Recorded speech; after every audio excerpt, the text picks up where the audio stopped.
Sir, I appreciate you coming in, but the dog you're asking about isn't available. He's been assessed.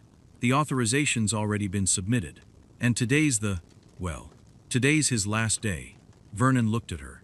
He set his hands on the intake desk and looked down at them, and something moved through his expression that was not surprise, and not argument. He reached into his left front pocket, and his fingers found the whetstone before he even thought about it.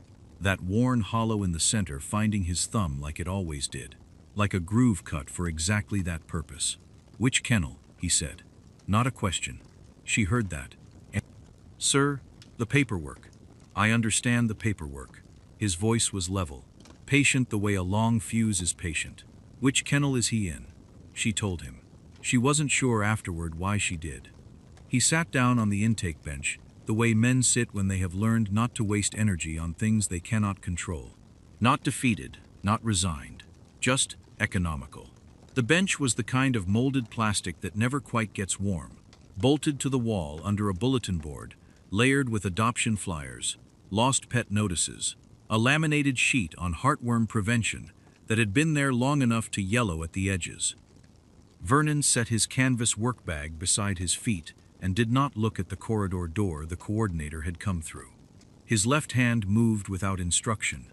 2 fingers slipped into his shirt pocket and came back out with the whetstone.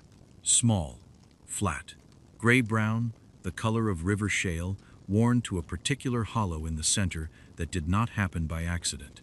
That hollow was mathematics. It was thousands of the same motion, the same pressure, the same angle, laid down morning after morning until the stone itself remembered the hand. He turned it once in his fingers, the way a man confirms something is still there without needing to look at it. Then the folding knife from his right trouser pocket. Nothing tactical about it. A plain 3-inch blade, with a wooden handle worn smooth at the grip. He opened it with one hand, a practiced flick of the thumb, and drew the blade across the stone. Once, the sound it made was barely a sound at all. A thin, dry whisper, softer than the fluorescent light overhead. He was not sharpening it. The blade was already sharp. He knew that.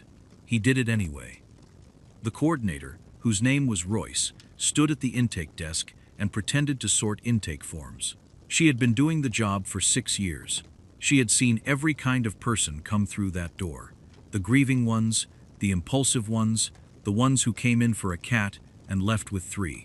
She had delivered bad news more times than she could count, and she knew how people absorbed it. Anger first, usually. Then bargaining. Then either acceptance or an escalating scene. This man had done none of those things. He had said he understood the paperwork, asked for the kennel number, and sat down. And now he was running a whetstone across a knife blade in the molded plastic waiting area of a county animal shelter, slow and unhurried, as though he had nowhere else to be, and nothing else pressing on him in all the world. It was not indifference. She could not have said how she knew that, but she knew it.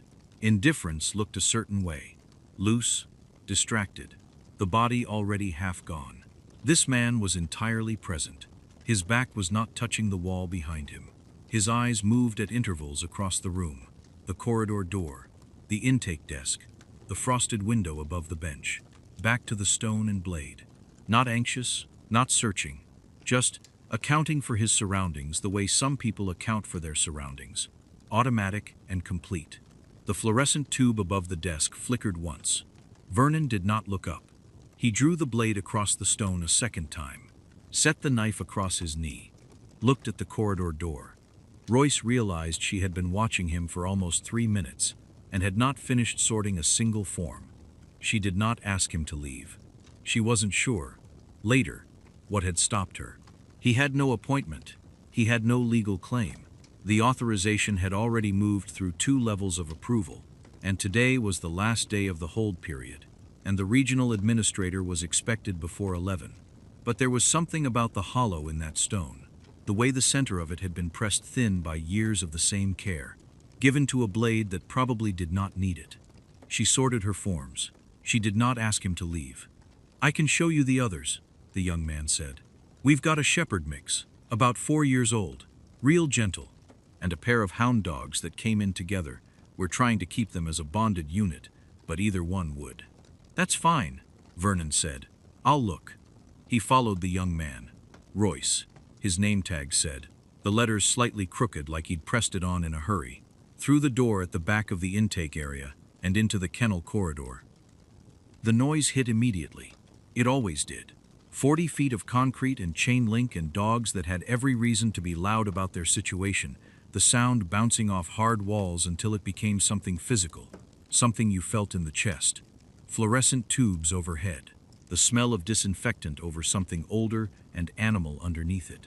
The corridor was narrow enough that your shoulders came close to the wire if you weren't paying attention. Vernon paid attention. He moved through it the way water finds a channel. Not fast, not slow. His path kept him centered, a few inches of clearance on each side, and he did not drift or adjust when a dog lunged at the wire to his left. A young lab, black, throwing himself at the door with everything he had. Vernon's eyes moved to the dog, read it in less than a second, and moved on. Not indifference, something more like triage. Royce glanced back. He'd noticed. Most people who walked this corridor for the first time either plastered themselves to the center and winced at every lunge, or they overcompensated and reached for the wire, trying to make friends with everything that barked at them. This man did neither. He walked like the corridor was exactly as wide as he needed it to be, no more. "The shepherd's down at the end on the right," Royce said, raising his voice over the noise. Vernon nodded. His gaze settled on the kennel they were passing, a terrier cross, older, sitting in the back corner with her ears flat, not barking, watching. He slowed for just a moment, not stopping, and the terrier's tail moved once. He did not say anything. He kept walking. His eyes went from kennel to kennel, the way someone reads a document they have read many times before. Not searching for information they don't have, but confirming information they already do. Water dish, coat condition, weight, posture, the way a dog held its weight on its back legs. Whether its breathing was even or labored, he clocked each one and filed it and moved past, and the whole assessment took about 3 seconds per animal. Royce had been volunteering here for 8 months. He had brought a lot of people down this corridor. He could not remember anyone who moved through it like this. He tried to think of how to place it. There was something military about it, maybe, but the man was wearing a denim work shirt with the sleeves pushed up, canvas trousers that had been washed too many times to hold their color. He looked like he repaired fences for a living. He looked like someone's grandfather. He looked like half the men who came in on Saturday mornings with their grandkids, pointing at the puppies. Except none of those men walked like this. Except none of those men had that whetstone Royce had seen him run across the knife blade back in the waiting area. That small, worn, hollowed stone moved once across the blade by a hand that didn't need to think about it, the same way you'd blink. They reached the shepherd's kennel. The dog was up and eager, pressing against the wire, tail going hard. Vernon looked at it. He assessed it honestly, with no cruelty in it. "Good dog," he said quietly. Then he looked back down the corridor, toward the far end, toward the closed door at the end of the row. "That one at the end," he said. "That's not on my left as we came in." Royce didn't answer right away. "No," he said finally, "that one's separate." The door at the end of the corridor opened with the flat weight of something institutional, and the man who came through it moved the way men move when they have not been made to wait in a long time. Harvey Lockwood was maybe 55, in a pressed gray shirt with a company logo above the pocket, a manila folder held flat against his side with one hand. Not a large man, not an imposing one, but he had the particular forward lean of someone who expects the room to adjust to him rather than the other way around. He saw Royce first, then Vernon, and his eyes settled on Vernon with the brief, efficient calculation of someone sorting a situation into categories he already owned. "Are you the inquiry on C-14? Vernon looked at him. "The Malinois," Harvey said. "Intake 14. Yes." Harvey opened the folder against the intake desk without sitting down. "Then I need to walk you through what we're dealing with, because I don't think the front desk gave you the complete picture." He pulled a single printed sheet from the top of the stack and turned it so Vernon could read it, though his tone suggested reading was optional. 11 days in behavioral shutdown. Refused food on 9 of those days. Scored non-interactive on every assessment protocol. Our liability threshold for animals presenting with that profile is 7 days. We are already past the point where I have discretion here. Royce was quiet beside Vernon. A younger kind of quiet. The kind that knows it is not the right moment to speak, but isn't sure when that moment will come. Harvey uncapped a pen. The authorization was submitted yesterday. Today is the close of the window. I'm not doing this to be difficult. I'm doing it because an animal in shutdown for 11 days following handling incidents is not a rehabilitation candidate in a county facility. We don't have the resources. We don't have the specialized personnel. He smoothed the top sheet with 2 fingers. What I can do is flag you for notification if an appropriate animal comes through intake in the next. What handling incidents? Vernon said. It wasn't quite a question. The inflection was flat, without accusation, but it had a weight to it that made Harvey stop. Excuse me? You said handling incidents. Plural. Harvey looked at the folder. 3 attempts to assess temperament in the first 48 hours. The animal was unresponsive to standard approach protocols. On the 3rd attempt, there was a handler contact event. Minor, no injury reported, but the behavior was logged as unpredictable aggression and the file was flagged. Vernon's left hand moved to his shirt pocket. Just a touch, thumb to the fabric, feeling the weight of the stone there. He did not pull it out. He just confirmed it. Unpredictable, he said. That's the assessed behavior. Who ran the approaches? Harvey glanced at Royce. Royce said, carefully, 2 of our regular volunteers and our intake assessor. Vernon nodded. Once. He did not say what he was thinking. Whatever that was, it stayed behind his eyes. Unhurried, contained, like pressure behind a valve that has been closed so long the mechanism no longer needs effort. The authorization is already signed, Harvey said. I want to be clear about that. An adoption inquiry at this stage does not constitute grounds to hold the animal further. He set the pen against the paper. Not signing yet, but close. I understand that's difficult to hear, but this is a regional network operating under uniform welfare standards, and the standard exists for a reason. Vernon looked at the sheet. Then he looked at Harvey. I'd like to see the dog, he said. Harvey started to say something. Then he looked at Royce, as though expecting Royce to close this. Royce didn't move. Harvey capped his pen. Not all the way. Just enough to hold it in his palm. A small gesture of impatience, dressed up as patience.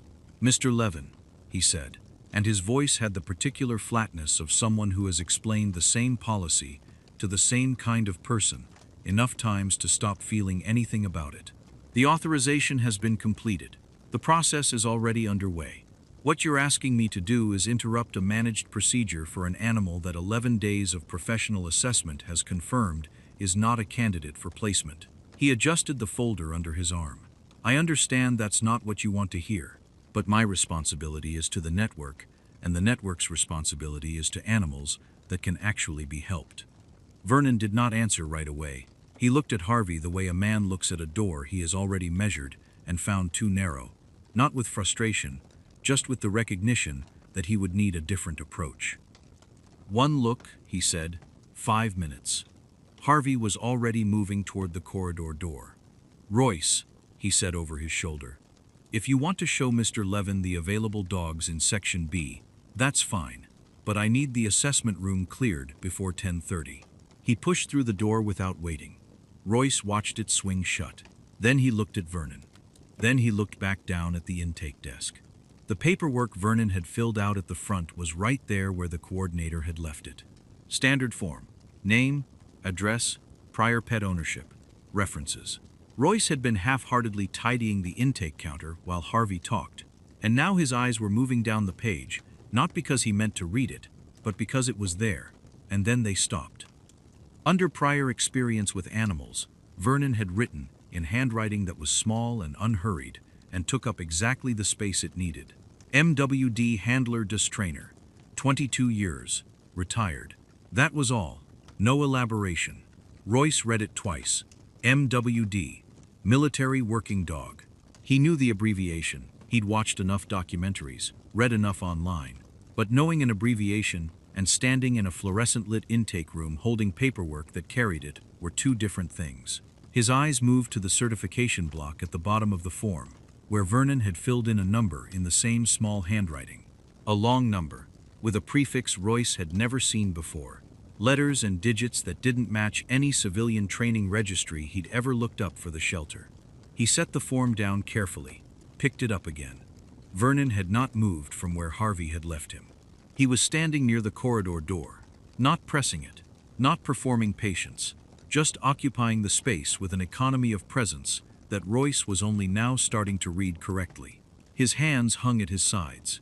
The left one opened once, fingers spreading slightly, and then closing, the way hands sometimes move when the body is doing something the mind hasn't named yet. Royce thought about the corridor, about how Vernon had walked it, never touching a panel, never varying his pace even when the shepherd in Kennel 4 had thrown himself at the gate hard enough to shake the wall, about how Vernon had paused at Kennel 9, just a fraction of a second, just long enough to look at the Malinois curled in the back corner, and then looked away before the dog could register him, like he already knew, like he had known before he walked through the front door exactly which dog he was here for, and why, and what it would take. Royce looked at the certification number again. He didn't know precisely what it meant, but he knew enough to know he needed to find out before Harvey reached the assessment room. He picked up his phone. Harvey read the language like a man who had read it many times before. Flat, efficient, no inflection on the hard words. Pursuant to Regional Intake Assessment Protocol 7-4, the animal designated Cargo, Belgian Malinois, male, age estimated 9 years, has demonstrated 11 consecutive days of behavioral shutdown, food refusal, and handler non-compliance, and is hereby authorized for humane termination on the grounds of. The intake coordinator, a woman named Delphine, stood at his elbow with the form on the desk between them. Her pen was already out. She had done this before too. That did not mean she liked it. Neither of them heard Vernon come down the corridor. He moved the way he had moved through the kennel run, no wasted motion, no sound that announced him, the old canvas trousers barely whispering against his legs. He came to a stop just past the kennel door and did not look at Harvey, did not look at Delphine.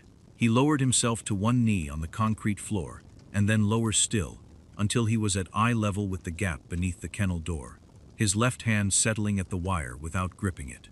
Cargo was in the back corner, had been in the back corner for 11 days, according to everything in the file Royce had read aloud on the phone 20 seconds ago. The dog's head was on the concrete. His coat was dull. His ribs rose and fell in the shallow, mechanical rhythm of an animal that has simply stopped expecting anything to change. Vernon was quiet for a moment. He took one slow breath, let it settle through him, and then he spoke. It was not loud. It was barely above a murmur, but the cadence was precise. 2 syllables, spaced in a particular way, in the particular register that the program had used. The one that meant working identity, working state. I know what you are. And Cargo's ears came up. Not part way. All the way. The shift was immediate and total, the way a machine comes on when the right switch is thrown. Because that is almost exactly what it was. Not a trick, not a signal, but a language. And the dog had not forgotten it. Harvey stopped reading mid-sentence. His pen was uncapped and hovering over the line that required his signature. And he stopped, because the dog that had not moved from the back corner in 11 days was now moving. Cargo crossed the kennel in 4 steps, unhurried, his head low, and his tail carrying one slow, controlled wag. Not the frantic greeting of a pet, but the deliberate acknowledgement of a dog reporting. He pressed his nose to the wire, where Vernon's palm was resting, and he held it there. Harvey said, "What?" Vernon did not look up. Delphine had gone completely motionless. She was watching the dog the way you watch something you have been told cannot happen. Cargo exhaled through his nose against Vernon's hand. A long, quiet breath. His body, which had been locked into itself for 11 days, loosened, visibly, undeniably, across the shoulders and through the hindquarters, the tight coil of shutdown, releasing the way a fist opens when the threat is finally gone. Vernon stayed exactly where he was. He did not reach through the wire. He did not rush anything. He let the dog breathe. He breathed with him. That animal, Harvey said, is listed as handler non-compliant. Vernon's thumb moved once across the back of the hand pressed to the wire. A small motion. Almost nothing. He's compliant, Vernon said. He just needed somebody to talk to him right. Harvey looked at the form. He looked at the dog. The pen was still uncapped.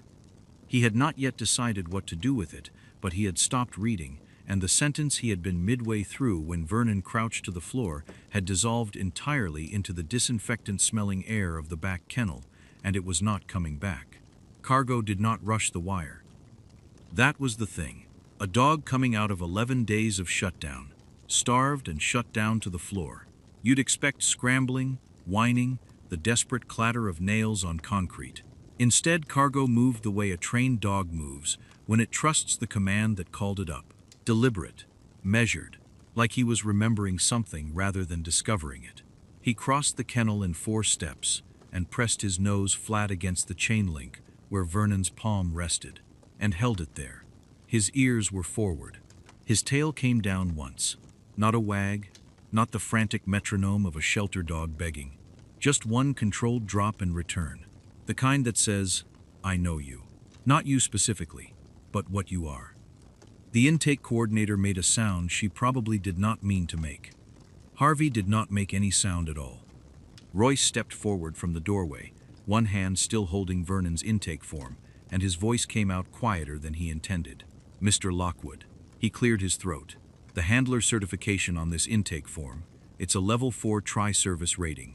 He paused, with a unit designation attached. 7th Military Police Detachment Special Programs. Harvey turned his head. That unit doesn't operate working dog programs through normal command channels, Royce said. He was reading carefully now, like a man who wanted to be precise, because he understood he might only say this once. It's classified support to special operations. The handlers in that program, they're not kennel staff. They're trained for high-threat environment dog operations. Combat search. Room clearance. He lowered the form. Harvey looked at Vernon.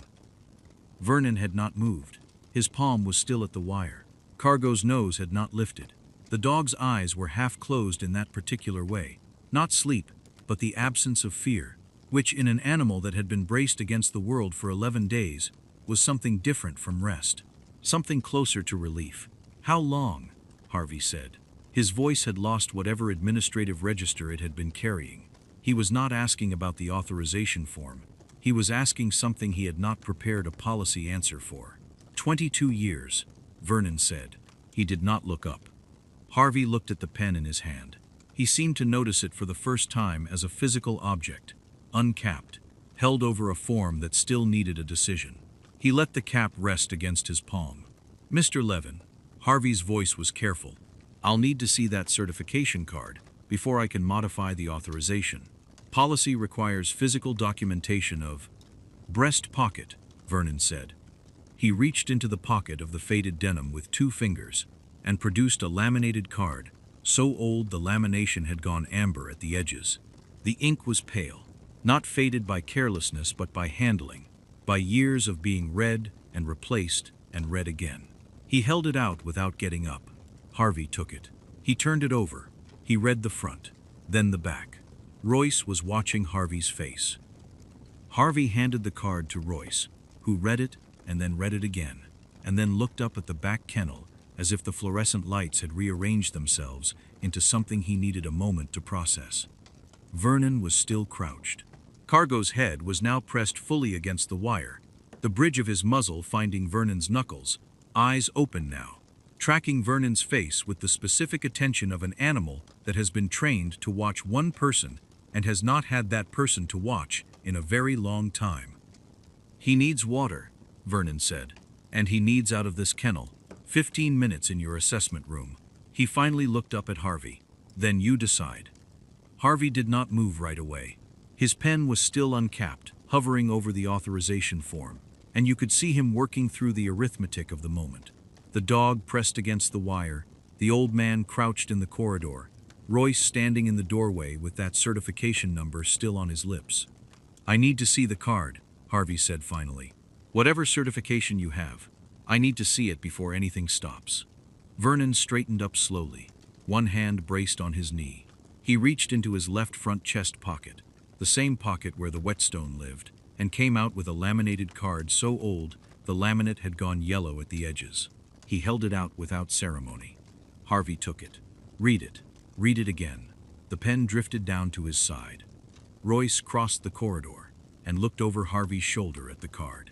The young man's lips moved once, reading silently, and then he looked at Vernon the way you look at someone when the story you thought you understood turns out to have a completely different first chapter. "That's certification level," Royce said carefully. "That's not a civilian handler credential." "No," Vernon said, "it is not." Harvey handed the card back. He did not apologize, but something shifted in the economy of his posture, a small, involuntary adjustment, the way a man recalculates without wanting anyone to see him do it. 15 minutes, Harvey said. The assessment room. He glanced at the intake coordinator. Log it. The assessment room was 8 feet by 10. Concrete floor, a drain in the center, a single overhead light, a metal bench bolted to the wall. The coordinator brought Cargo in on a catch pole because that had been the only safe way to move him for 11 days. He came in low, head tucked, body gathered into itself. The specific posture of an animal that has stopped believing the next thing will be different from the last thing. Vernon asked everyone to step out. They did. The door closed. Through the reinforced window, the coordinator and Royce watched. Harvey stood slightly back, arms crossed, not quite willing to watch directly, but not willing to leave either. What they saw was not dramatic. That was the thing. There was no moment of reunion, no animal leaping forward. Vernon simply sat down on the concrete floor, back against the wall, and let Cargo ignore him. He waited. He breathed. His hands rested open on his knees, palms up, and he began to speak. Not loudly, not with any theater to it, just a low and measured sequence of sounds in a cadence that belonged to a very specific training lineage. Commands layered in an order that re-establishes working identity before it asks for anything else. Report, present, hold. The words themselves were ordinary. The sequence was not. Cargo's ears rotated first. Then his head came up. Then the dog turned. And he crossed the room in 4 steps and sat down at Vernon's left side, square and aligned, and pressed his flank against Vernon's ribs, the way a dog does when it is anchoring itself to the one fixed point in the world it can trust. Vernon's hand came up and rested on the back of the dog's neck, not petting, holding. They stayed like that for a while. When the door opened, Cargo did not lunge toward freedom. He did not flatten. He stood when Vernon stood, moved when Vernon moved, and walked out of that assessment room at Vernon's left heel. Head level, eyes forward, each step matched and measured. Not subdued, not broken, engaged. The working position was clean enough that Royce took a half step back without meaning to. Harvey's pen was still in his hand. He looked at the dog. He looked at Vernon. He looked back at the dog. The authorization form was still on the intake desk. Harvey set the pen down on the intake desk. He didn't announce it. He just put it down, and then he pulled the authorization form toward him and turned it over so the printed side faced the desk. Royce started on the adoption release without being asked. The shelter coordinator brought the paperwork over in a folder, and Harvey looked at it for a moment the way a man looks at something he has to sign that has already decided what he is. Then he uncapped a different pen and countersigned on the release line, and he handed the folder back without a word, and he walked out through the front. The fluorescent lights hummed. Cargo sat at Vernon's left heel and did not move. Royce set the folder on the desk and started filling in boxes. Name, breed, estimated age, handler contact information. His pen moved quickly, but he kept glancing up. At the dog. At Vernon. At the dog again. There was a question working in him that had been working since he first read the certification card, and he had sense enough to know it might not have an answer he was entitled to. He asked it anyway. "The dog you deployed with," he said. He kept his eyes on the form. "Did he? What was his name?" Vernon was quiet. Not the quiet of a man who didn't hear. The quiet of a man measuring how much of something he is willing to open. He put one hand on Cargo's head. The dog leaned into it, slow and heavy. the way a dog leans when it has finally decided that stopping is safe. "Rex," Vernon said. Royce wrote something in a box and waited. He cleared 41 rooms. Vernon's voice was level, the same voice he'd used for the commands. No particular color in it. I never had to go in first. He didn't say anything else. He didn't need to. Royce stopped writing. He looked at the form in front of him, and the pen in his hand, and the line he'd been about to fill in, and he didn't fill it in for a while. 41 rooms. What that meant in the arithmetic of it. What it meant that a dog went through a door so a man didn't have to, 41 times, and then one day didn't come back out. That math was not complicated. It was just very heavy, the kind of weight that doesn't announce itself. The kind you carry in a shirt pocket along with a whetstone worn to a hollow, and you get up every morning and you go fix things, and the fixing never quite gets to the thing that needs fixing most. Vernon reached into his left front pocket and took out the whetstone. He ran his thumb across the hollow in the center once. The motion automatic. The same motion it had always been. Then he put it back. Cargo's ear moved toward him. He was a good dog, Vernon said. It wasn't explanation. It wasn't eulogy. It was just the plain weight of a fact that had been true for 20 years and would stay true for however many years Vernon had left, and he had learned a long time ago that facts like that don't need ceremony. Royce finished the paperwork. He slid it across the desk. Vernon signed where the lines indicated, his handwriting unhurried, each letter deliberate. He capped the pen and set it back down. Then he looked at Cargo. Cargo looked back at him, ears forward, eyes clear. 9 years old and still carrying whatever it is a working dog carries when it finally recognizes that the long, strange wait is finished. Vernon picked up the folder. "Let's go," he said. Not to Royce, not to the room, to the dog at his heel, who had been waiting 11 days to hear someone say exactly that. The truck cab smelled like old upholstery and motor oil. Cargo took the passenger seat without being told, turned once in a tight circle, the movement of a dog checking his perimeter, and settled with his nose pressed to the 2-inch gap Vernon had left in the window. His ears moved in the airstream. His eyes tracked the fence lines going past. Vernon pulled onto the county road and let the truck find its speed. The gray-gold light of late morning lay flat across the fields. Bare hardwood trees threw their thin shadows over the asphalt in long parallel lines, and the truck moved through them one after another, light and dark, steady as breathing.